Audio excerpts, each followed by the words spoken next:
Bueno, tenemos la oportunidad de hablar con el doctor Carlos Peca Soriano.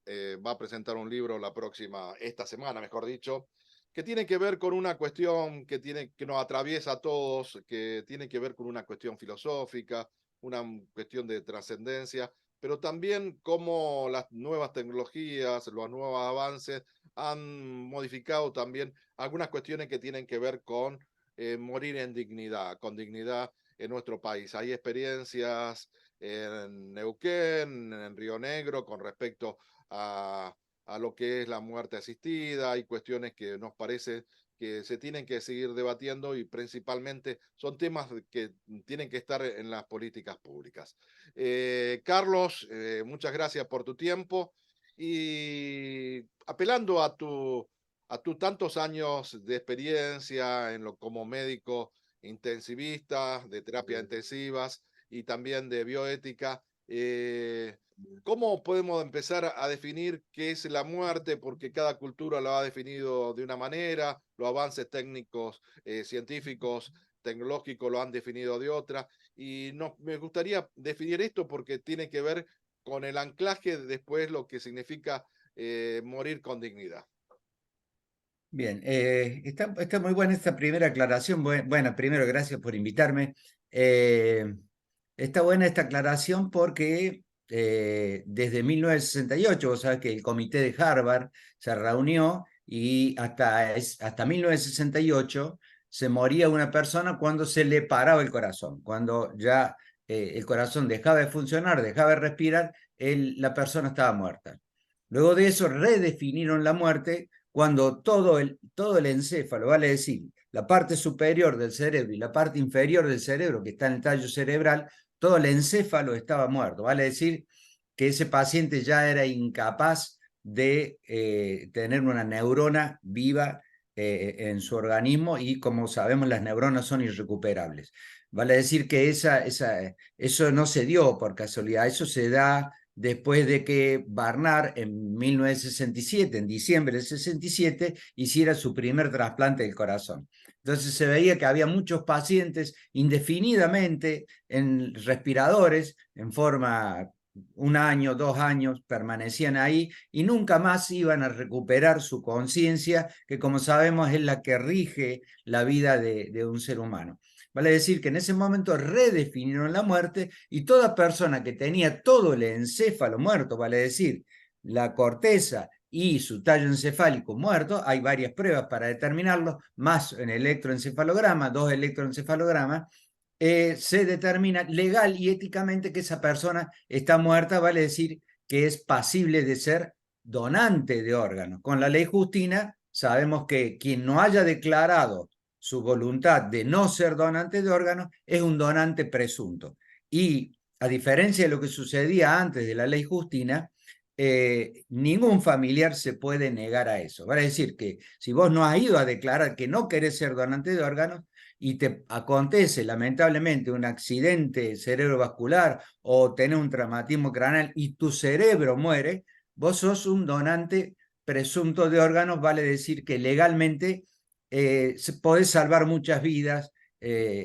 con el corazón, un pulmón va para el otro lado. Lamentablemente es muy duro hablar de esto, pero es así, se salvan muchas vidas con la donación de órganos, ¿no? Otra cosa muy distinta es el tema de la muerte digna, que es a lo que vamos a ir a presentar a Santa Fe, ¿no?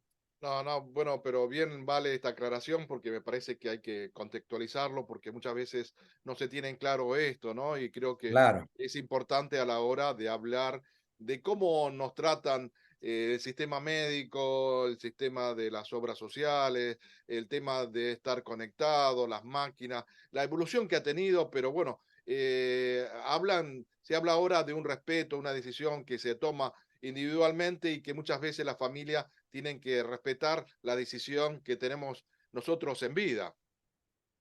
Mira, ya desde el 2012, mayo del 2012, existe la ley 26.742, que dice que todo paciente tiene derecho a aceptar o rechazar cualquier terapia física o biológica con o sin manifestación de causa, inclusive aquellos tratamientos de hidratación o nutrición, cuando los mismos prolongasen una situación de enfermedad irreversible, incurable y o terminal de grave sufrimiento, ya sea físico o psíquico para el paciente. Vale decir que esto puede haber quedado plasmado en una voluntad anticipada que vos has firmado ante escribano, o podés haber hablado mucho con tu familia y en caso de vos haber quedado inconsciente, tu familia puede decir, no, mira, yo quería, el PECAS quería que realmente si estuviese en una situación de irreversible, con grave sufrimiento psíquico, que le retiraran todo el soporte vital. Esta ley permite retirar inclusive hasta tratamientos de hidratación o nutrición artificiales, ¿cierto? Vale decir, en el mundo, la hidratación y la nutrición artificiales son considerados tratamientos médicos. No es románticamente darle una cucharita de agua al paciente porque el paciente está inconsciente, pues el paciente tiene una sonda que realmente se escara, se infecta, es realmente traumática. Vale decir que la ley 26.742, refrendada por el Código Civil en agosto del 2015, en el artículo 59, dice que también vos podés rechazar. ¿Qué pasa? Lleva 11 años esa ley y sin embargo nosotros hemos hecho diversos estudios aquí en Córdoba y vemos que lamentablemente la mayoría de los profesionales de la salud la desconocen y uno no puede seguir o atender o respetar un derecho del otro que lo desconoce. O sea, si todo el mundo desconociera, imagínate vos que todo el mundo no supiera que no se puede pasar semáforo en rojo y andaríamos chocándonos todo el tiempo. Bueno, en las cuestiones de la muerte, nosotros escribimos este libro, Morir con dignidad en Argentina, verdad o utopía, porque vemos que a pesar de que la ley es muy clara, muchos de estos casos, al tener un desconocimiento de parte del equipo de salud y de parte de los familiares, sucede que con la mejor de las intenciones, ¿por qué? Porque los médicos estamos preparados para salvar vidas. ¿Está bueno que así sea? Sí, claro que está bueno. Yo mismo he trabajado en una terapia intensiva toda mi vida y bajo, o sea, con toda nuestra fuerza, con toda nuestra cientificismo, con toda nuestra voluntad, con todo nuestro corazón, intentamos salvarle la vida. Pero había ciertos momentos, y eso hace reflexionar la bioética, en que ya no había más nada que tratar y simplemente estábamos prolongando cruelmente una agonía y, como dice el Paco Maglio, que recién fuera de cámara estábamos hablando contigo, un gran Paco Maglio, decía, ya no hay más que, no hay que decir, no hay más nada que hacer, hay que decir, no hay más nada que tratar, que no es lo mismo que decir no hay más nada que hacer, porque se puede aliviar, se puede consolar, se puede apapachar, se puede estar con el paciente y acompañarlo en sus últimos momentos, pero no seguir tratando inútilmente con tubos, con drogas, etcétera, etcétera, y prolongando inútilmente una agonía. ¿Esto sucede con la mala intención del profesional de salud? No. Con la mejor de las intenciones, uno puede encarnizarse u obstinarse terapéuticamente, de terapéutico no tiene nada, con un paciente. Y del otro lado está la familia que lo quiere mucho el PECAS y no quiere que el PECAS se muera, porque es algo natural, que un ser querido no queremos que se nos vaya y decimos, no, mire, alguna droga va a venir, algún milagro va a pasar, por favor, doctor, hágale todo. Entonces se le hace lo indicado y lo sobreindicado. Y generalmente hay desacuerdo en la familia, ¿por qué? Porque en Occidente existe una negación cultural del tánatos, de hablar de la muerte. Hasta el siglo pasado existía la negación del eros y el tánatos. Ya con la fertilización asistida, con la ESI, con el matrimonio igualitario, con los sex shops, el eros dejó de ser tabú. Sin embargo, la muerte continúa siendo un tabú. Vemos que quizás la pandemia, lamentablemente cada uno de nosotros tuvo algún ser querido y que se nos murió, y hablamos un poquito más, pero un poquito más. Sigue siendo un tabú el Thanos. Como no hablamos de eso, cuando estamos en esa situación límite de que un familiar se nos accidentó o que de repente le diagnosticaron un cáncer terminal, no lo hemos reflexionado antes y entonces reflexionar. Yo siempre pongo el ejemplo de que cuando a vos te empujan en el medio del mar, es como si estuvieras tratando de hacer, pedí una computadora y tratás de hacer un curso para ver cómo nadar, te vas a ahogar. Si uno cuando está agobiado por la enfermedad es un infirmus, enfermo viene del latín infirmo, está falto de firmeza, o sea, ha perdido parte de su autonomía porque está lleno de caños o internado en una terapia intensiva. Si no lo ha reflexionado antes, en ese momento es muy difícil. Lo que intenta este libro, con un lenguaje coloquial, y está escrito para el profesional de la salud como para cualquier ser humano, reflexionar antes, porque si hay algo que nos va a igualar en esta vida, es la muerte, y es parte de nuestra vida. Lo malo no es morirse porque nos vamos a morir todos. Lo malo es morirse indignamente. No hay mayor inhumanidad que una muerte indigna. Yo pienso similar a vos, Carlos, y me parece sumamente importante. La decisión hay que tomarlo en el momento de lucidez, cuando uno es joven, cuando ve quizás la muerte muy lejana, y bueno, no en el momento de necesitarla o en el momento final, porque quizás no podemos tomar la decisión y que no hubiese gustado tomarlo con anterioridad. Pero hay un tema que me parece sumamente importante que liga lo que vos hablabas con la eutanasia, la asistencia para una persona, asistirla a la muerte, porque son dos cosas distintas, desconectarla o asistir para que esta persona tome alguna medicación, porque me he visto en película o vemos en televisión alguna serie que habla de estos temas, pero muchas veces sin comprender la cuestión en un marco mucho más abarcativo que tiene que ver con una decisión de las leyes, de la sociedad y de toda una comunidad o la familia principalmente que acompaña las decisiones de esta persona.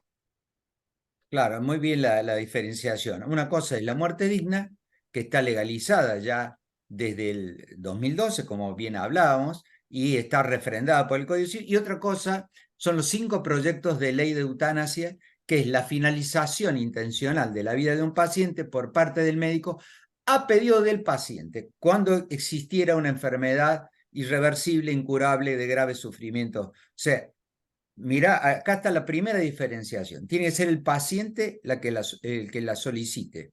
Vale decir, haberla dejado escrito, vamos a suponer un Alzheimer en fase inicial, que esté autónomo el paciente y que deje escrito, miren, yo ahora no quiero la eutanasia, pero cuando realmente no pueda conocer a nadie, sea una carga social y esté en sufrimiento, esté postrado en una cama, ahí sí quiero, realmente no quiero ser una carga y un sufrimiento para la sociedad. O un paciente con ELA, con esclerosis lateral amiotrófica, que es una enfermedad neurodegenerativa. Miren, yo ahora estoy bien, pero cuando realmente ya no pueda ni tragar, no quiero que me llenen de caño y quiero...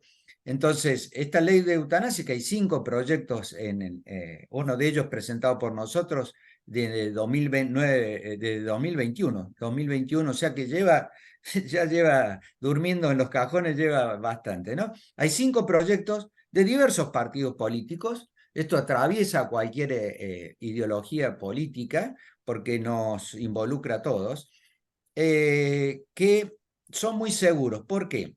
Porque uno en una depresión aguda no puede ir al médico y pedirle la eutanasia, no.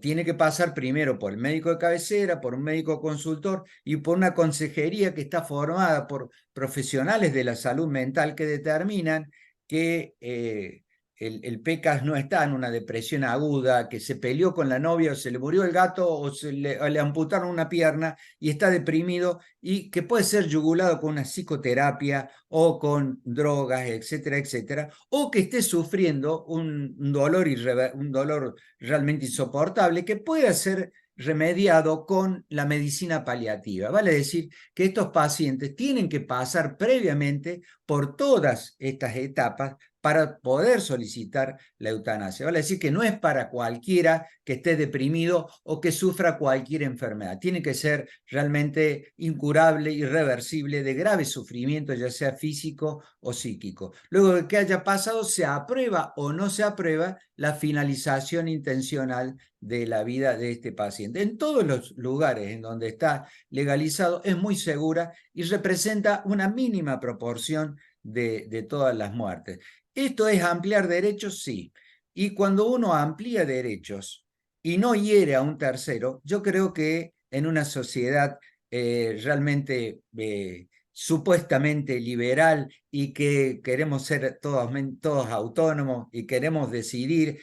Hablamos todo el tiempo de la autonomía y la voluntad. Pues realmente cuando tenemos que ejercerla, tenemos que ser libres para decidir sobre cómo queremos vivir, pero también cómo queremos morir, siempre y cuando eh, estén dadas ciertas condiciones, ¿no? Doctor, si me permite, también yo quiero reflexionar sobre la formación de los médicos, porque también esto es una nueva forma de entender quizás la vida. Anteriormente los médicos estudiaban a partir de la muerte, estudiaban el cadáver. Hoy se estudia a partir de lo que es el concepto de salud biosocial, es decir, lo ven a un hombre vivo, a un sujeto en un entorno histórico, social, y además desde todas las componentes que tiene el ser humano, porque me parece que también de esa visión a esta visión también hace un aporte a lo que sería también a futuro este final de la muerte digna. ¿Usted cómo lo interpreta? Porque creo que también es un punto de partida y es un punto de llegada.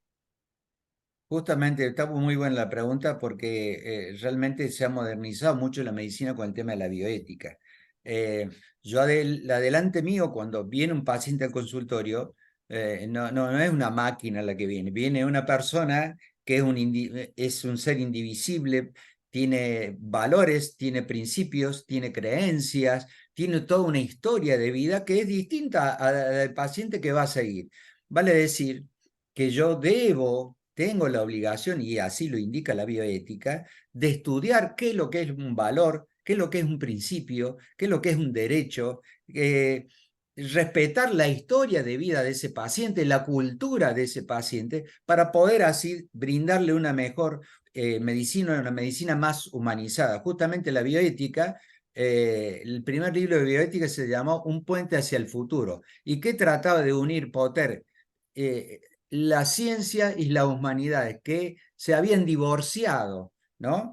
O está bueno, los científicos que fabricaron la bomba de Hiroshima y Nagasaki quizás no pensaron que podía ser usada. Bueno, todo lo científicamente posible es éticamente correcto hacer.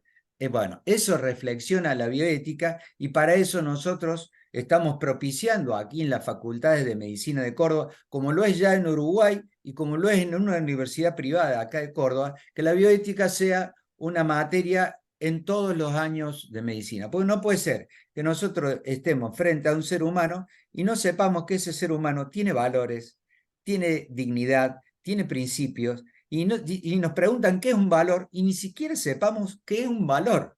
Ni siquiera conozcamos la historia de su familia, sus creencias, las respetemos y pensemos que este paciente Juan no es lo mismo que Pedro o no es lo mismo que Rosita que va a venir después.